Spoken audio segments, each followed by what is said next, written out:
हमारी भारतीय रेलवे दुनिया में परिवहन सेवाओं के क्षेत्र में 9वां स्थान 9th पोजीशन पर खड़ा है।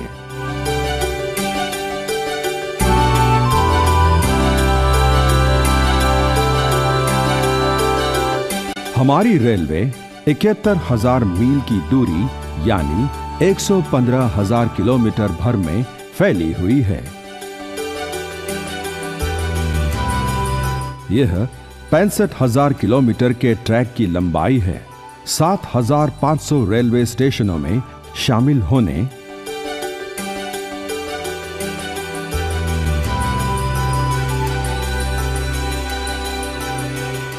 इतना ही नहीं, यह हर दिन 25 मिलियन यात्रियों और 2.8 लाख टन माल वहन करती है। हमारी व्यवस्था में 14 लाख से अधिक कर्मचारियों के साथ सबसे बड़ा नियोक्ता है। हमारे भारतीय रेलवे अपनी सेवाओं को अंतर्राष्ट्रीय स्तर पर नेपाल, बांग्लादेश, पाकिस्तान के साथ साथ देश में भारी व्यवस्थम नेटवर्क में शामिल होने के द्वारा बढ़ाया है। 1853 में शुभारंभ हुआ रेल का सफर 160 साल से विस्तृत रूप से सेवा कर रही है हमारी रेलवे।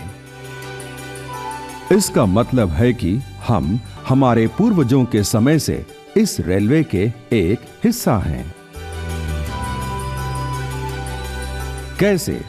इस परिवार में ट्रैकमैन, पॉइंट्समैन, खलासी, सफाई वाला, porters, drivers, guards, TTEs, ASMs, station masters, technicians और भी वरिष्ठ अनुभाग इंजीनियरों, कार्यालय अधीक्षकों, क्लर्क्स, टाइपिस्ट्स, स्टेनोस और हर कोई और इस मजबूत बंधुआ परिवार के सदस्य हैं। सच कहे तो हमारा एक परिवार है, एक बड़ा रेलवे परिवार। हमारे प्रयासों और सेवाओं के साथ ही ये रेलगाड़ी चल रही है। इन प्रयासों और सेवाओं हमारे धन और ऐश्वर्य हैं। इस धन और ऐश्वर्य की रक्षा के लिए हमें कुछ जिम्मेदारियों और अधिकार की जरूरत है। इन जिम्मेदारियों और अधिकारों को हमको एक अनुशासन, नियमों और विनियमों की जरूरत है।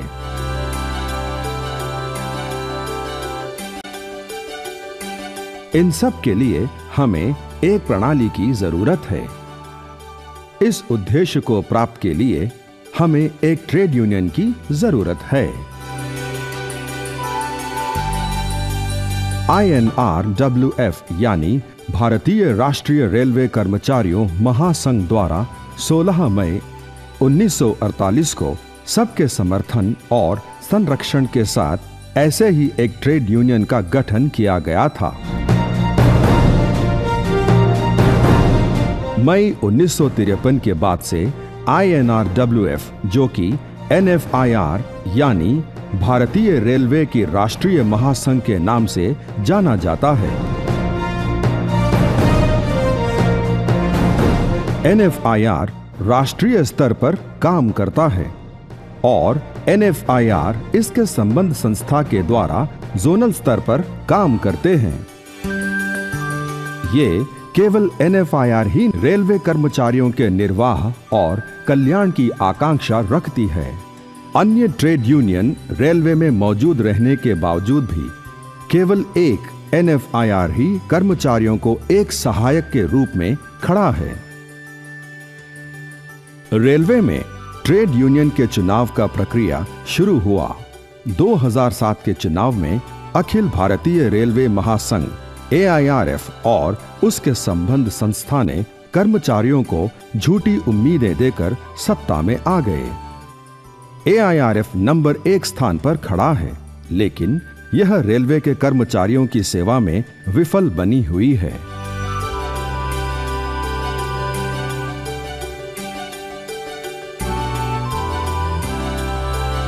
विफलता क्यों है?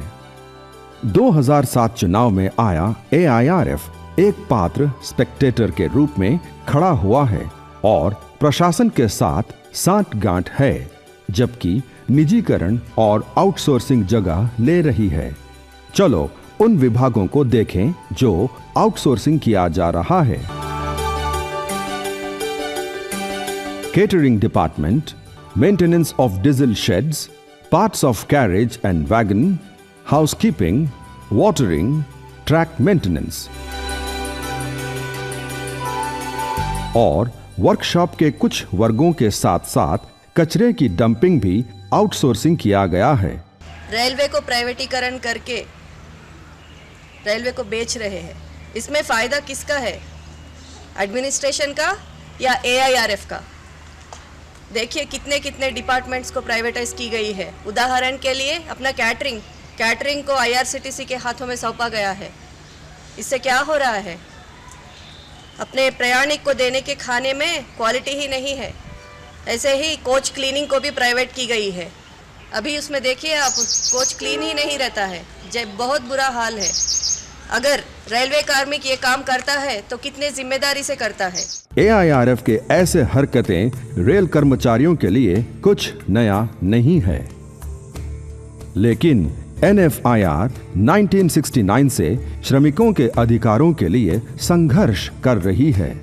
NFIR श्रमिकों के उत्थान के लिए ही खड़ा है।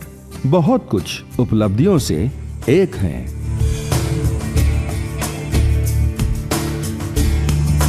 कर्मचारियों की समस्याओं को हल करने के लिए जस्टिस मियां भॉय ट्राइब्यूनल का गठन NFIR और रेलवे बोर्ड के बीच हुई। इस न्यायाधिकरण के माध्यम से NFIR ने कर्मचारियों का समस्याओं का हल कर दिया। उनमें से कुछ हैं: रात परिभत्ता, नाइट ड्यूटी अलाउंस, एक अनुभाग का स्वतंत्र प्रभार संभाल मिस्त्रीज को चार्जमेंट C की उन्नति किया जाना चाहिए। आकस्मिक श्रम सेवा के 120 दिन पूरा करने के बाद अस्थायी स्थिति दी जानी चाहिए। गेटमैन और कीमैन के वेतनमानों की वृद्धि। लंबी दूरी की गाड़ियों को ग्रेड A का दर्जा प्राप्त।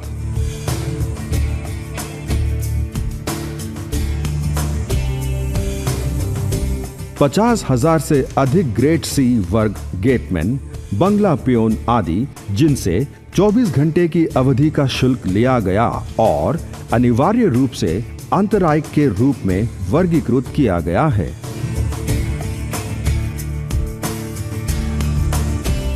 NFIR ने न्यायाधिकरण के गठन में एक महत्वपूर्ण और साहसी भूमिका निभाई है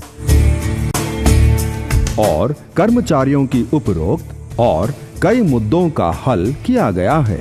न केवल इन उपलब्धियों को NFIR ने हासिल किया, ऐसे कई उपलब्धियों को NFIR ने अपनी शान में शामिल किया है, लेकिन इन मुद्दों में AIRF अप्रभावी बनी हुई है। आगे बढ़ते हुए ट्रेड यूनियन की हड़ताल की इतिहास में जुलाई 1960 में 8 दिनों की हड़ताल, 1968 सितंबर में 1 दिन की हड़ताल, मई 1974 में 24 दिन की हड़ताल।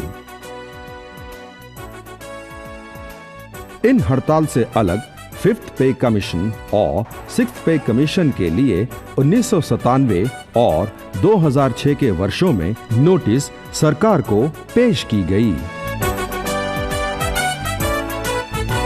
1960, 1968 और 1974 के हड़तालों में विफल हुए थे।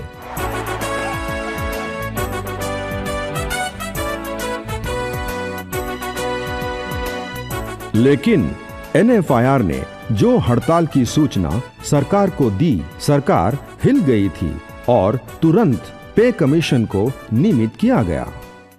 ये है NFIR की शक्ति। NFIR समस्या समाधान में विश्वास रखता है और हमेशा कर्मचारियों की सुरक्षा देखता है। हमने अब तक ज्यादा ट्रेड यूनियन के बारे में बात की है, हमें इन उपलब्धियों के पीछे मौजूद प्रख्यात व्यक्तित्व के बारे में जानने की आवश्यकता है।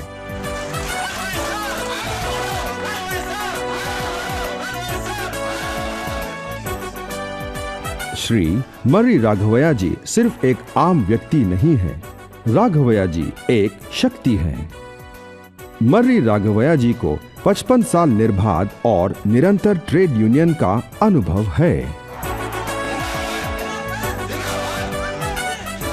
राघवैया जी 36 वर्षों से साउथ सेंट्रल रेलवे एम्प्लॉयज संघ के महासचिव के रूप में सेवा कर रहे हैं।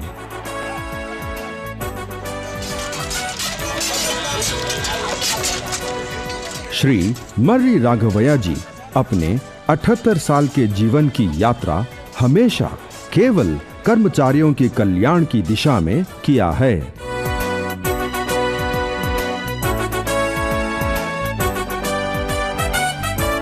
वे ऐसे नेता हैं जो रेलवे कर्मचारियों के प्रत्येक और हर शिकायत के साथ परिचित हैं, जो हर नुक्कड़ और हर कोने में मौजूद हैं। एक अनुभवशील नेता, ट्रेड यूनियन मूवमेंट के सम्राट हैं। NFIR की कामयाबी न केवल उनकी शक्ति है, बल्कि मर्री राघवैया जी जैसे शख्सियत की सेवाएं पाने की भाग्यशाली रहेंगे हम सब।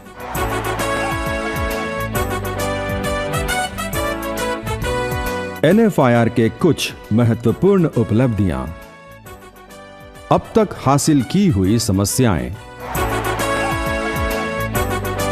1983, 1984, 1993 और 2003 साल में NFIR काडर रिस्ट्रक्चरिंग प्राप्त की गई। NFIR लोअर ग्रेड कर्मचारियों में आत्मविश्वास और उन्हें एक समृद्ध पद पर करने के लिए निर्देशित किया है। अंसारी कमेटी द्वारा किए गए सिफारिशों के अनुसार NFIR ने ग्रुप डी को ग्रुप सी में शामिल करने की प्रस्तुत किया है। मेरा अपॉइंटमेंट ग्रुप डी में हुआ, खलासी। मैं क्या था, खलासी था। अभी कौन हूँ, ऑफिस सुप्रीडेंट। ये किसकी वजह से? NFIR की वजह से, राघवैया सर की वजह से। आप खलासी में कुछ नहीं कर पाएंगे, आप कुछ बनो, आगे बढ़ो। हम अभी ऑफिस सुप्रीडेंट है, किसकी वजह से? NFIR की वजह से। NFIR वर्कशॉप कर्मचारियों के लिए इंसेंटिव स्कीम को लागू किया है। NFIR सभी कर्मचारियों के लिए AC क्लास में यात्रा करने की सुविधा हासिल की है। हम लोग यही AC में काम करते थे और पूरा AC पूरा देखभाल करते थे, और हम लोग इसमें ट्रैवल करने के लिए बहुत तड़पते थे, मगर कभी ऐसा इसमें AC में ट्रैवल करते हुए हम लोग नहीं सोचे थे। NFIR की तरफ से हमको ये मौका मिला था। हम लोग AC में ट्रैवल करके हम लोग परिवार के साथ जा रहे थे, इसमें बहुत हम लोग आनंद हो रहे थे। NFIR भारत सरकार के सामने डिमांड रखी, डियरनेस अलाउंस एक फॉर्मूला बनाना चाहिए। हम डिमांड किया, सरकार मान ली।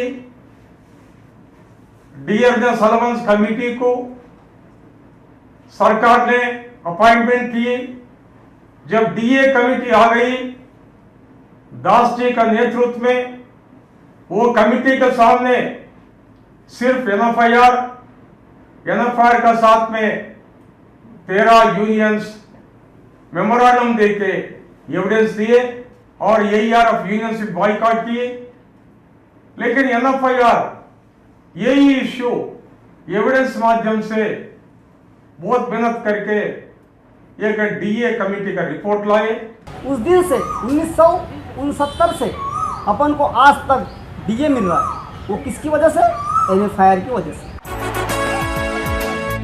एनोमलीज ऑफ थर्ड पे कमीशन में ड्राइवर्स और गार्ड्स को मालगाड़ी चलाने के लिए रनिंग अलाउंस प्राप्त की गई। मालगाड़ी चलाने में, एक्सप्रेस गाड़ी चलाने में हर वक्त भी राउंड द क्लॉक काम करके फलित दी। NFIR अपनी कर्मचारियों की आकांक्षा को पूरी करने के लिए संघर्ष कर रहा है।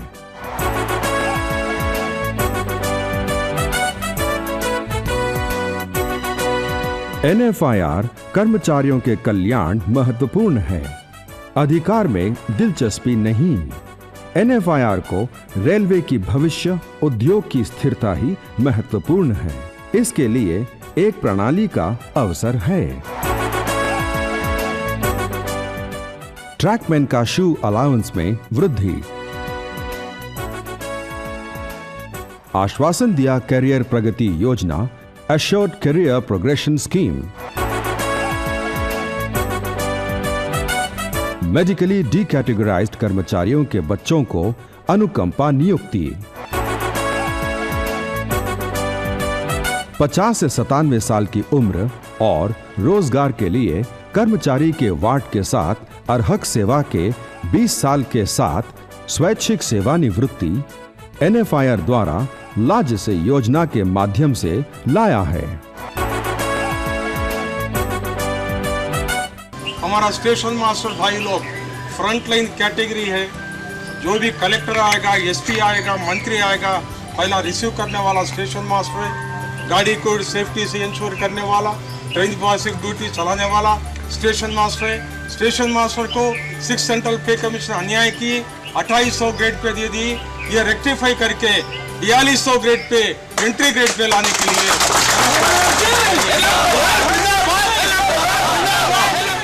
हमारा बहन लोग का शिशु पालन पोषण के लिए आपको 730 दिन का एक्स्ट्रा लीव पूरा तनख्वाह भी मिलेगी। ये NFIR गिफ्ट आपको लाई मैडम, आप याद रखिए।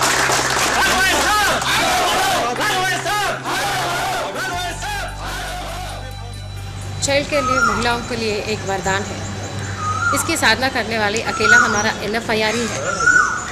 ये चाइल्ड केयर लीव की वजह से हमारी महिलाओं को कितनी संतुष्ट हुई, तो इसीलिए NFIR अपनी राष्ट्रीय क्षेत्र में रेलवे मंत्रित्व शाखा से लड़ाई कर इसे आसानी से प्राप्त की। हमें कई और समस्याओं को हल करने की जरूरत है। अंसारी कमेटी के ग्रुप डी से ग्रुप सी कार्यान्वयन। विभिन्न कर्मचारियों को रिस्क अलाउंस का अनुदान देना है। सेवानिवृत्त रेलवे के कर्मचारियों के लिए पर्याप्त कल्याण के उपाय किया गया। कर्मचारियों के आश्रित के लिए रोजगारी की योजना। आउटसोर्सिंग, प्राइवेटाइजेशन और कॉन्ट्रैक्टराइजेशन जैसे काम का निर्मूलन करनी चाहिए। निर्धारित कार्य समय लागू की जाए। कर्मचारी के लिए सुरक्षा उपाय का प्रबंध की जाए। कर्मचारियों का भविष्य खुशहाल और कामयाब होनी चाहिए। सुरक्षित नौकरी हर कर्मचारी का हक है। कर्मचारियों को तनाव में नहीं लाना चाहिए, जिससे दक्षता में कमी हो न जाए। महिला कर्मचारियों के लिए विशेष सुविधाएं और विशेषाधिकारों का नियुक्ति। भारतीय रेलवे को दुनिया के रेलवे के साथ सममूल्य स्तर पर आधुनिकीकरण किया जाए। हमारा इलेक्शन मैनिफेस्टो में न्यू पेंशन स्कीम रद्द करवाने के लिए हमारा NFIR लड़ेगी।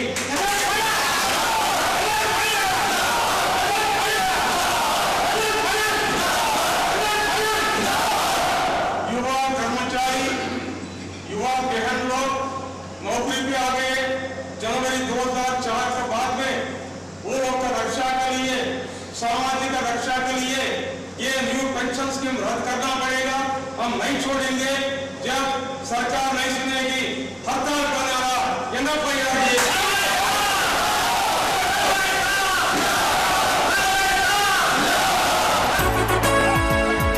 न्यू पेंशन स्कीम के प्रति बहुत बड़ा धोखा। किस तरह? न्यू पेंशन स्कीम अमल के लिए नियुक्त किया गया PFRDA के साथ काम करने के लिए AIRF के अध्यक्ष श्री उमराव मल पुरोहित नियमित होकर AIRF न्यू पेंशन स्कीम के रद्द के लिए नारा लगाना। ये सीक्रेट बैलेट इलेक्शन मैनिफेस्टो में हम ये डिमांड भी रखें। हमारा कमिटमेंट है बोनस का सीलिंग हटाने के लिए हम जरूर प्रयास करेंगे। पूरा रेल कर्मचारियों को हम मोबिलाइज करेंगे, एक प्रेशर बिल्डअप करेंगे सरकार के ऊपर, ये सीलिंग हटाने के लिए जरूर हमारा संघर्ष जारी रहेगी। 6th सेंट्रल पे कमीशन का ग्रेड पे मिलके अभी 7th सेंट्रल पे कमीशन का डिमांड हम रखे। हम प्रस्ताव पास किया NFIR वर्किंग कमेटी मीटिंग में फरवरी 1 तारीख 2013 दिल्ली वर्किंग कमेटी मीटिंग में हम प्रस्ताव पास किया। हम सरकार के सामने रखे जल्दी से 7th सेंट्रल पे कमीशन, जब मेरा कर्मचारी गाड़ी मार के मर जाएगा उसका परिवार को रक्षा करने के लिए कुछ भी व्यवस्था नहीं है। ये सभी समस्या आ गई। 6th सेंट्रल पे कमीशन का रिपोर्ट अमल करे से बाद में ट्रैकमैन कैटेगरी को प्रमोशन का जो सिस्टम था वो प्रमोशन का एक मौका भी खत्म हो गई। 90% से ज़्यादा ट्रैक मेंटेनर आज 1800 ग्रेड पे में रख दिए। ऐसा दुर्भर परिस्थिति आ गई।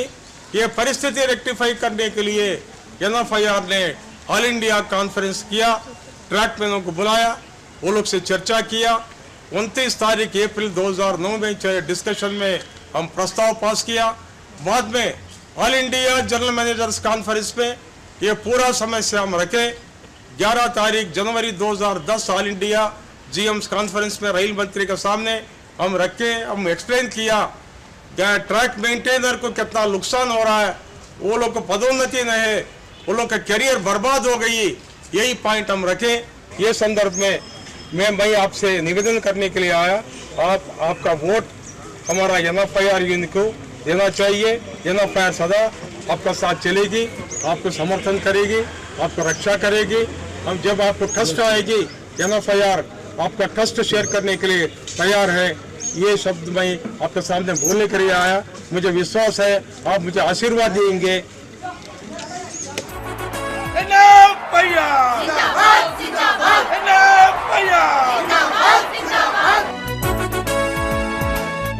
हमें एक साथ चलना है और आगे कदम बढ़ाना है।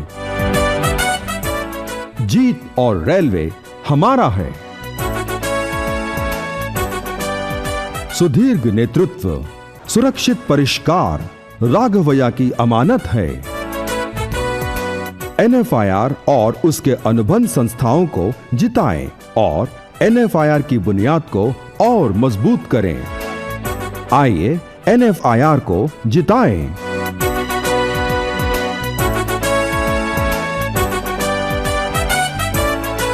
मैं बार बार बोल रहा हूँ कि आने वाले 25 अप्रैल को न भूलते हुए अपना अमूल्य वोट, कीमती वोट ओनली NFIR को देना है। NFIR और उसके अनुबंध संस्थाओं को ही अपना वोट दे। जीतेगा भाई जीतेगा, जीतेगा भाई जीतेगा, वोट फॉर NFIR।